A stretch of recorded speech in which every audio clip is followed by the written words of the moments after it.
और अब खबरें विस्तार से शुरुआत करते हैं ब्रेकिंग न्यूज से। कोरोना पर इस वक्त बड़ी खबर है। कोरोना पीड़ित 94 मरीज मिले हैं। 1383 लोगों की हुई थी जांच और इनमें हिमाचल में कुल 1218 सक्रिय मरीज हैं अब तक, जो खबर आ रही है उसके मुताबिक। कोरोना पर इस वक्त की बड़ी खबर, कोरोना पीड़ित 94 मरीज मिले हैं। 1338 लोगों की हुई थी जांच। तो लगातार हिमाचल में भी कई जगहों पर, कई शहरों में या कई जिलों में कोरोना के मामले में इजाफा देखने को मिल रहा है। इस वक्त राजेंद्र हमारे साथ जुड़ गए हैं ज्यादा जानकारी के साथ। राजेंद्र, पूरा ये जो डेटा है वो क्या बता रहा है और आज कितने जांच हुई और कितने उसमें संक्रमित पाए गए? विशाल, हिमाचल में कोरोना संक्रमण तेजी से फैल रहा है और पिछले करीब हम पिछले 10 दिनों की बात करें तो लगातार मामले 100 के करीब आ रहे हैं, 100 से ऊपर आ रहे हैं या 100 के आसपास आ रहे हैं। तो ऐसे में चिंताजनक स्थिति धीरे धीरे हिमाचल प्रदेश में होती जा रही है और पिछले कल ही स्वास्थ्य मंत्री डॉक्टर धनीराम शांडिल ने संकेत भी दिए थे कि कोरोना को लेकर कुछ सख्ती स्टेट गवर्नमेंट जरूर अपना सकती है। जिस प्रकार से मामले बढ़ रहे हैं, जो प्रोटोकॉल है, खासकर अगर मास्क की बात करें और सैनिटाइजर की, तो इनका उपयोग कंपल्सरी भी किया जा सकता है अगर मामले इसी तरह से बढ़ते रहे। तो ऐसे में आने वाले दिनों में बंदिशें जरूर लगाई जा सकती हैं, क्योंकि जिस प्रकार से मामले लगातार बढ़ रहे हैं, 100 के करीब मामले लगभग प्रतिदिन आ रहे हैं। और अगर पिछले कुछ एक दिनों की बात करें तो 200 से पार भी ये आंकड़ा जा रहा है। आज क्योंकि संडे छुट्टी वाले दिन था, लेकिन फिर भी जो टेस्टिंग है वो भी आज कम रही है अगर पिछले दिनों की हम कंपैरिजन करें लेकिन फिर भी आज मामले भी 97 के पास आज पॉजिटिव आ गए हैं। तो चिंताजनक स्थिति जरूर होती जा रही है धीरे धीरे। हालांकि राहत की बात सबसे बड़ी यही है कि जो एडमिट पेशेंट हैं उनका आंकड़ा बहुत कम है, केवल 3 पेशेंट एडमिट हैं और कोरोना से संक्रमण काफी नॉर्मल लग रहा है क्योंकि कैजुअलिटी नहीं हो रही है।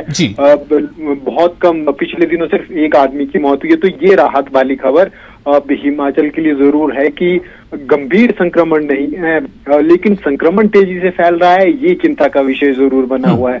शायद इसीलिए राजेंद्र, इस तेजी से फैलते संक्रमण को लेकर क्या उपाय किए जा रहे हैं? हालांकि ये बात खुद सुखविंदर सिंह सुक्खू, जो वहां के सीएम है, उन्होंने कहा था कि कोरोना के मामले बढ़ जरूर रहे हैं लेकिन इससे घबराने की जरूरत नहीं है। लेकिन सवाल ये भी है कि अगर घबराना तो खैर बिल्कुल ही नहीं चाहिए, लेकिन क्या ऐसे स्टेप्स लिए जा रहे हैं सरकार के जरिए, लोगों के जरिए, क्योंकि आप ही बता रहे हैं कि प्रतिदिन 100 के आसपास जो है संक्रमित मरीज पाए जा रहे हैं?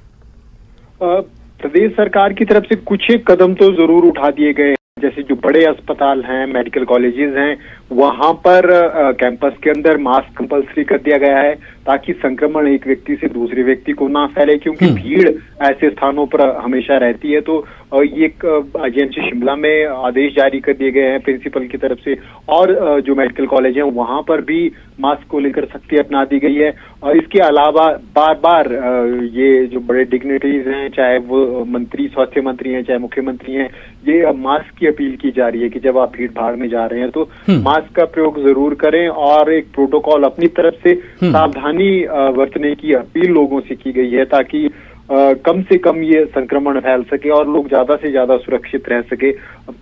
कुल मिलाकर अगर हम कहें तो सबसे बड़ी राहत की बात यही है कि संक्रमण फिलहाल गंभीर नजर नहीं आ रहा है, क्योंकि हॉस्पिटल में एडमिट पेशेंटों की संख्या बहुत कम है। 3 मरीज कोरोना संक्रमित अस्पताल में भर्ती हैं, 5 को छुट्टी मिल गई है। वैसे में राहत बड़ी खबर है। इसके अलावा जानलेवा भी अभी तक जिस प्रकार से कोरोना संक्रमण की दूसरी और तीसरी वेव जानलेवा साबित हुई थी, बड़ी संख्या में हिमाचल प्रदेश में भी जान का नुकसान हुआ था, वो इस बार राहत की खबर है। बिल्कुल, राहत इस बात को लेकर जरूर है कि इसमें एक दो रोज पहले खबर आई थी कांगड़ा के बारे में कि वहां पर एक मौत हुई थी, लेकिन अभी तक जो डेटा है उसके मुताबिक ये उस स्थिति में तो नहीं पहुंचा है कि जान का भारी नुकसान हो। लेकिन जैसा कि कोरोना का तांडव पिछले सालों में हम लोगों ने देखा है, ऐसे में बहुत ज़रूरी है कि एहतियात बरती जाए और जो सरकारी मिशनरी है, जैसा कि खुद सरकार के नुमाइंदे कह रहे हैं कि वो पूरी तरह से तैयार हैं ऐसे किसी भी चैलेंजेस का सामना करने के लिए, तो एहतियात बहुत ज़रूरी है। बहुत शुक्रिया आपका राजेंद्र इस जानकारी के लिए इस खबर पर आपने जो अपडेट दिया है, और कोरोना के बढ़ते मामले की खबर के बाद आगे रुख करेंगे और आपको बता दें कि शिमला के राज्य सचिवालय में 4 अप्रैल को सुखविंदर सिंह सुक्खू कैबिनेट की अगली बैठक होगी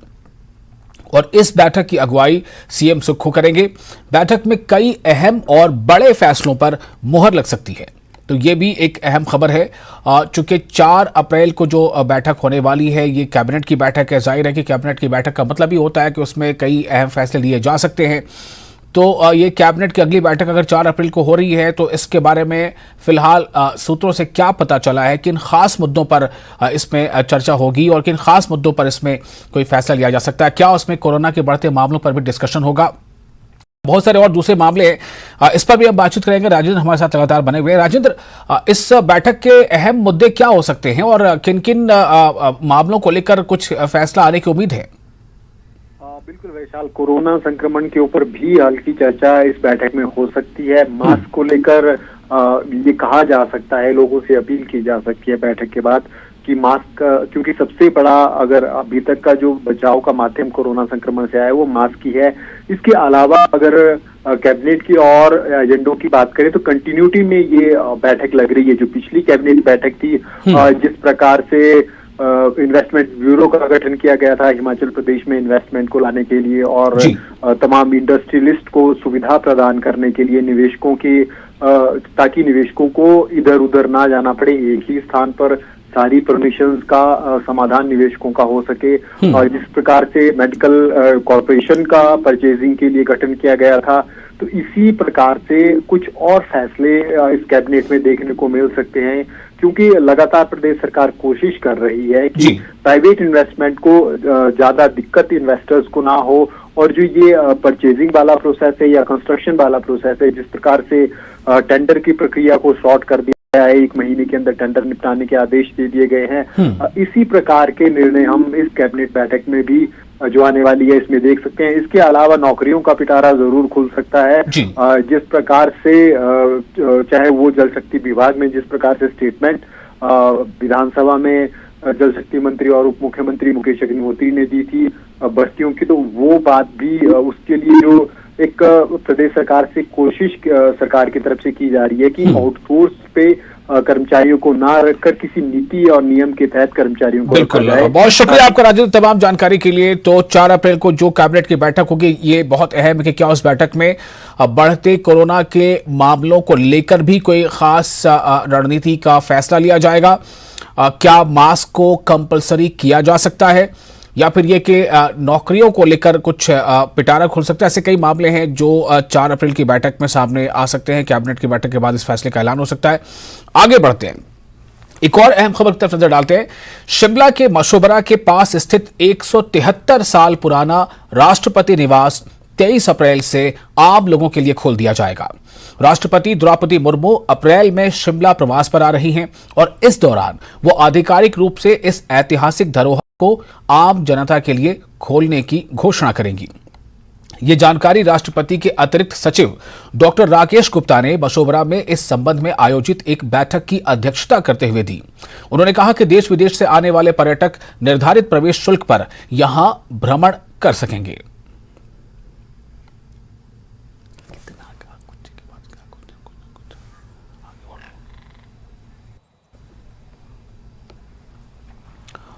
और तो ये एक अहम खबर है वहाँ न सिर्फ हिमाचल वासियों के लिए बल्कि जो देश विदेश से वहाँ पर्यटक आते हैं उनके लिए भी, चूंकि एक ऐतिहासिक धरोहर है और इस ऐतिहासिक धरोहर को आम जनता के लिए खोले जाने की घोषणा जो है वाकई बहुत एक अहम पहल मानी जा सकती है। और जैसा कि बताया गया कि खुद इस बारे में जो राष्ट्रपति महोदय है वो वहां पर आएंगी और इसके बारे में घोषणा करेंगी। तो एक बैठक की अध्यक्षता करते हुए इस बारे में जानकारी दी गई थी। उन्होंने ये भी कहा है कि देश विदेश से आने वाले पर्यटक निर्धारित प्रवेश शुल्क, यानी कि ये ऐसा नहीं है कि मुफ्त होगा बल्कि प्रवेश शुल्क के साथ यहाँ पर वो भ्रमण कर सकेंगे।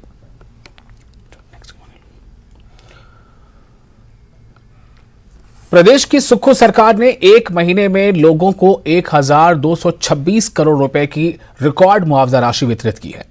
ये मुआवजा राशि राजमार्गों के निर्माण के लिए अधिग्रहित की गई है और इन अधिग्रहित जमीनों के मामले में बांटी गई है जो भू अधिग्रहण मुआवजा राशि प्रदान करने के मामले लंबे अरसे से लंबित थे। जिसको लेकर सीएम ने जल्द भुगतान के लिए अधिकारियों को आदेश दिए थे, जिसके बाद इन मामलों को निपटाने में तत्परता से काम करते हुए लोगों को राहत दी गई है। सीएम ने कहा है कि ये प्रदेश में आर्थिक गतिविधियों को मजबूती देने की दिशा में महत्वाकांक्षी प्रयास है।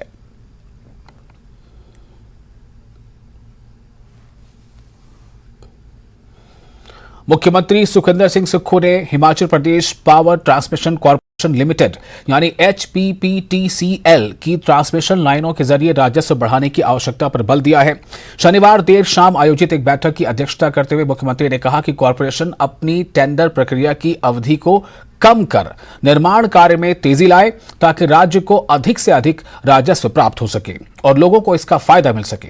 उन्होंने कहा कि राजस्व में बढ़ोतरी के लिए एक तकनीकी कमेटी का गठन किया जाएगा जो 1 महीने के भीतर अपनी रिपोर्ट पेश करेगी। उन्होंने कहा कि प्रदेश की आर्थिक स्थिति अच्छी नहीं है और वर्तमान में राज्य सरकार संसाधन बढ़ाने की दिशा में अनेक कोशिशें कर रही है ताकि राज्य की आर्थिक स्थिति में सुधार हो सके।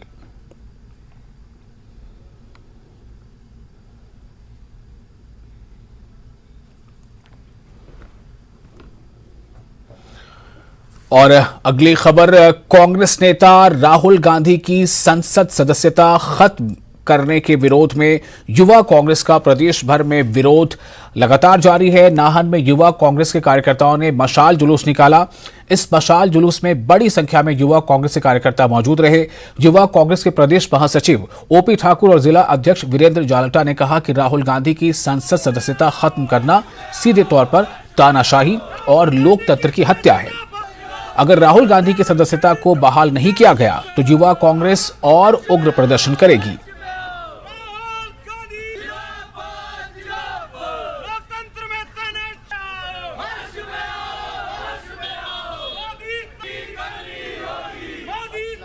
ये विशेष रूप से जो हमारे राहुल गांधी जी है उनको जो उनकी जो संसद की सदस्यता जो उनसे छीनी गई है उसके विरोध में युवा कांग्रेस आज प्रदर्शन कर रही है।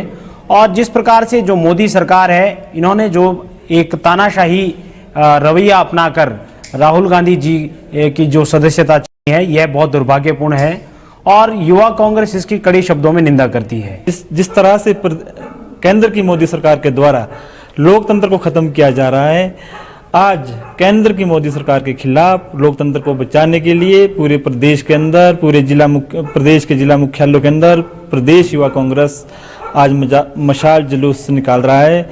और आने वाले समय में भी अगर मोदी सरकार का यही रवैया रहा तो पूरे प्रदेश के अंदर और पूरे देश के अंदर युवा सड़कों पे उतरेगा।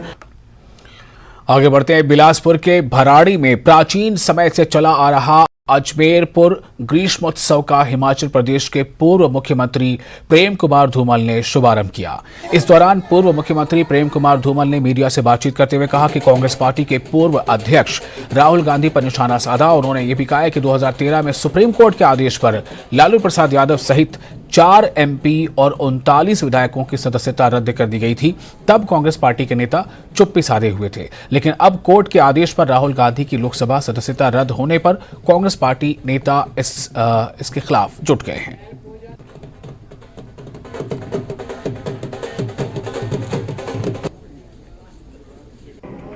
– 2013 में जब सुप्रीम कोर्ट का निर्णय आया था उसके बाद श्री लालू प्रसाद यादव और एक इनके सहारनपुर से MP होते थे, उनकी 4 MPs की और 39 MLAs की रद्द हुई।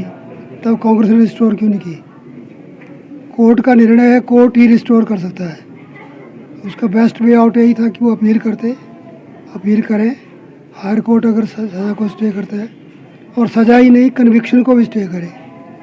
जो दोषी करार दिया गया उस बात को जब तक स्टे नहीं करेगा कोर्ट तब तक रुकता नहीं है। ये कोर्ट का मामला है, राजनीतिक नहीं है। सरकार ने फैसला नहीं किया, भाषण उन्होंने दिया, मुकदमा किसी ने किया, सज़ा कोर्ट ने दी है। सरकार यहाँ कहाँ से आ गई? ये दुष्प्रचार बंद होना चाहिए और ख़ास करके जो वकील और नेता लोग जिनको कानून का पता है वो दुष्प्रचार ना करें तो अच्छा है। ब्रेक के बाद एक बार फिर आपका स्वागत है। आप देख रहे हैं अपना हिमाचल और अब बात कांगड़ा चाय की खुशबू की ऊंची उड़ान की। जी हां, हिमाचल प्रदेश के जिला कांगड़ा को यूरोपियन यूनियन ने बहुत बड़ी सौगात दी है। ये सौगात कांगड़ा चाय को यूरोपियन बाजारों में उच्च गुणवत्ता के साथ उतारे जाने के लिए हरी झंडी के तौर पर दी गई है। कांगड़ा चाय को यूरोपियन यूनियन ने जियोग्राफिकल इंडिकेशन यानी GI टैग प्रदान किया है। ये रिपोर्ट देखिए।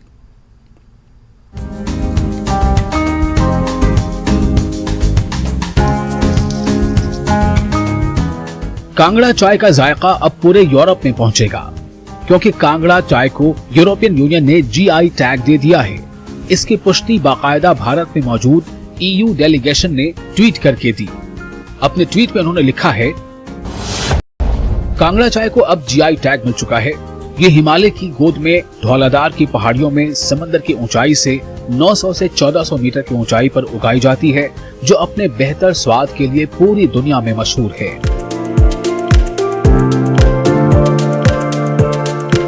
उच्च स्तर के मानकों पर खरा उतरने वाले उत्पादों को ही यूरोपियन यूनियन का GI टैग दिया जाता है। कांगड़ा चाय को जियोग्राफिकल इंडिकेशन यानी GI टैग मिलने के बाद पूरे यूरोपियन बाजारों में कांगड़ा चाय की बिक्री को प्रामाणिक तौर पर मंजूरी मिल गई है। इससे निश्चित तौर पर कांगड़ा चाय की मांग बढ़ेगी और कारोबार भी बढ़ेगा। यूरोपियन यूनियन का GI टैग मिलने के बाद वो यूरोपियन यूनियन की जितनी भी कंट्रीज हैं उनमें भी उनका डंका बजेगा। इसका रीजन ये है कि अगर हम देखें कुछ वर्षों से जो कांगड़ा की चाय है वो यूरोपियन कंट्रीज में ऑलरेडी जा रही थी, जिसमें जर्मनी, फ्रांस, UK हमसे चाय ले रहे थे और उनको इस चाय के बारे में भली भांति परिचित था। बट अब इसके कारण यूरोपियन यूनियन GI टैगिंग के कारण अब सभी जो है इस कांगड़ा टी के बारे में और जानेंगे और इससे एक्सपोर्ट में तो हेल्प मिलेगा ही, बल्कि जो बाकी कंट्रीज, अदर कंट्रीज हैं, जो एशियन कंट्रीज हैं, लैटिन अमेरिकन कंट्रीज हैं, वो भी इसकी तरफ थोड़ा सा अपना रुख करेंगे।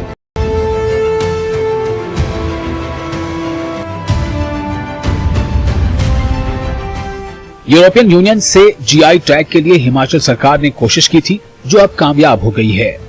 अगर हम बात करें तो इसमें state government of Himachal Pradesh का बहुत बड़ा रोल है, क्योंकि काफी टाइम से प्रयास किए जा रहे थे कि कांगड़ा टी को GI टैग दिया जाए और ये जो ज्योग्राफिकल इंडिकेशन दिया गया है कांगड़ा टी को, इसमें government of Himachal Pradesh he applicant है।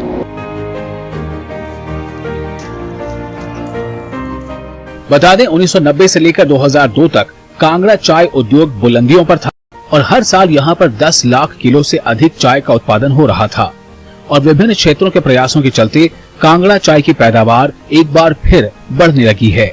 अब GI टैग के मिलने से इसके एक्सपोर्ट में भी बढ़ावा मिलने की उम्मीद जताई जा रही है। अभी जो फैक्ट्री में रॉ मटेरियल आ रहा है ग्रीन लीफ, तो अभी थोड़ा कम क्वांटिटी में है, तो हम लोग एक्सपेक्ट यही कर रहे हैं कि ये साल का सीजन अच्छा होगा, क्योंकि since last 1 week we are getting good amount of rains और जो टारगेट है जो इस साल का हम लोग ने रखा that is 1,55,000 kgs and we hope to achieve. Kangra चाय अपनी खास महक और जायके के लिए जानी जाती है। इसी वजह से कांगड़ा टी को देश में GI टैग 2005 में ही मिल गया था, लेकिन अब यूरोपियन यूनियन से GI टैग मिलना पूरे हिमाचल के लिए बहुत बड़ी उपलब्धि है। निश्चित तौर पर कांगड़ा का वो चाय उद्योग जो है वो बूम कर सकता है, जो कि कहीं ना कहीं दम तोड़ने की कगार पर पहुंच रहा था। और इतना ही नहीं, चाय के वो बिजनेसमैन अपने इसी बिजनेस में वापसी कर सकते हैं जो कहीं ना कहीं मायूस होकर या तो किसी अन्य बिजनेस में अपना इंटरेस्ट शो कर रहे थे या फिर इन्वेस्टमेंट कर चुके थे। धर्मशाला से विचित्र शर्मा, न्यूज़ 18 हिमाचल। जिला नगर परिषद में प्रदेश सरकार की ओर से मनोनीत 4 पार्षदों को SDM विकास शुक्ला ने पद और गोपनीयता की शपथ दिलाई। इस दौरान मुख्य संसदीय सचिव सुंदर सिंह ठाकुर भी मौजूद रहे, जिसमें वार्ड नंबर 1 से विशाल, वार्ड नंबर 7 से सोनी, वार्ड नंबर 9 से वीरेंद्र शर्मा, वार्ड नंबर 10 से ज्ञानचंद ने अपने पद और गोपनीयता की शपथ ली। संसदीय सचिव सुंदर सिंह ठाकुर और नगर परिषद अध्यक्ष गोपाल किशन महंत सहित अन्य पार्षदों ने चारों पार्षदों को फूलमाला पहनाकर बधाई दी। नगर परिषद कुल्लू में 4 मनोनीत पार्षदों को आज शपथ दिलाया गया है और हम उम्मीद करते हैं कि वो अच्छा काम करेंगे अपना सैनिटेशन और जो भी उनकी व्यवस्थाएं हैं उसको देखेंगे सबको, और उनसे काफ़ी लोगों को उम्मीद है, तो उन सबको बधाई हो हमारी तरफ से। जो काम बताया जाएगा, जो ये लाएंगे, हमेशा ही नगर परिषद जो है, चाहे वो पीछे भी रही, चाहे कोई ऐसा था जिसमें कोई हमारे बिल्कुल एकजुट होकर काम किया है, और मुझे आशा है कि ये भी नगर परिषद का साथ देंगे और बिल्कुल इसमें कंधा से कंधा मिलाकर पूरे शहर के डेवलपमेंट के लिए इकट्ठे मिलकर हम इसको ऊंचा उठाएंगे, खूबसूरत बनाएंगे और लोगों की समस्याओं का हल करेंगे। हमारे नगर परिषद कुल्लू में आज जो ये मनोनीत हमारे पार्षद है, इन्होंने यहाँ पे शपथ ली है कुल्लू को कैसे सुंदर बनाया जाए, कैसे सौंदर्यकरण किया जाए, उसके ऊपर हमने कुछ पहल की है, जिसमें पार्किंग और बड़े बड़े कम्युनिटी हॉल, उसके ऊपर बात कही है। जो बाकी शहर में जो बातें हैं, अमृत योजना है, उसमें योगदान देंगे और ये शहर के विकास में भागीदारी बनेंगे। मैं सभी को बहुत बहुत बधाई देता हूँ और आने वाले वक्त के लिए ये इनका योगदान, बहुमूल्य योगदान हमें मिले, ये उम्मीद करता हूँ। लाहौल स्पीति छात्र संगठन चंडीगढ़ ने पंजाब कला भवन में टेमडेल 2023 का आयोजन किया। इस दौरान कार्यक्रम में लाहौल स्पीति के विधायक रवि ठाकुर ने बतौर मुख्य अतिथि शिरकत की। इस मौके पर छात्रों ने रंगारंग कार्यक्रम की प्रस्तुतियों से सबका दिल जीत लिया। कार्यक्रम के दौरान चंडीगढ़ के पंजाब कला भवन में लाहौल स्पीति की संस्कृति की झलक देखने को मिली। यहां लाहौल स्पीति के विधायक रवि ठाकुर ने टेमडेल 2023 कार्यक्रम के सफल आयोजन के लिए LSSA के छात्रों को बधाई दी।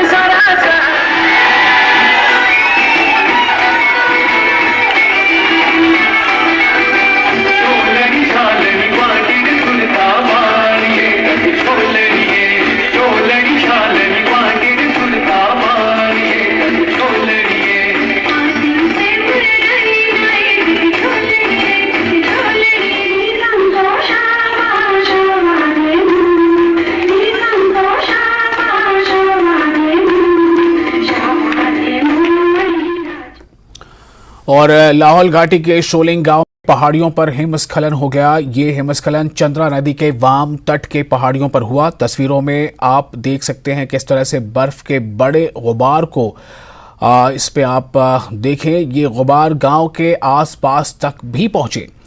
हिमस्खलन से किसी प्रकार के जान माल के नुकसान की खबर नहीं है। तो ये बर्फ का गुबार आप देख सकते हैं जो हिमस्खलन की शक्ल में और बर्फ के गुबार की शक्ल में ये गांव के करीब तक भी पहुंचा है, लेकिन फिलहाल ऐसी कोई खबर नहीं है जिससे ये पता चले कि किसी जान माल का नुकसान हुआ हो। लेकिन हिमस्खलन का ये मंजर ये बिल्कुल अलग नज़ारा पेश कर रहा है।